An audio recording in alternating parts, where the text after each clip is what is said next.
He heals the brokenhearted and binds up their wounds. Psalm 147, verse 3. Those words remind us that God does not ignore our pain. He touches it. He does not turn away from the wounds we carry. He leans in to bind them. We hurt. Our first reaction is often to go silent. I know mine was. We bury the grief, the anger, the fear, and we tell ourselves, if I don't talk about it, it'll go away.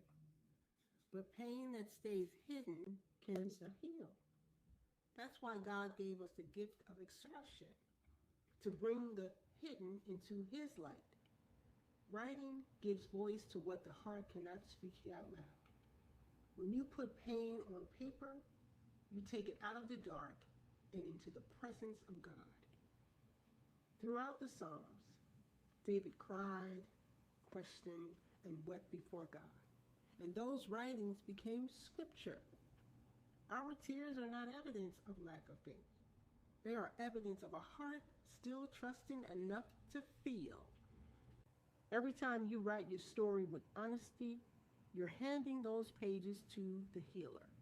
He turns them into a record of restoration. I remember journaling through a season of loss that felt like a storm I would never outlast.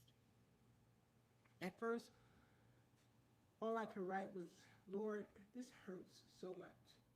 Day after day, I poured my tears onto paper, and slowly, those entries shifted.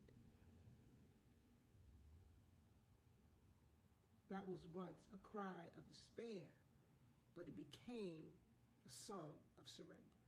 God used the very act of writing to heal the wounds I could not name. That's what happens when we write through the pain.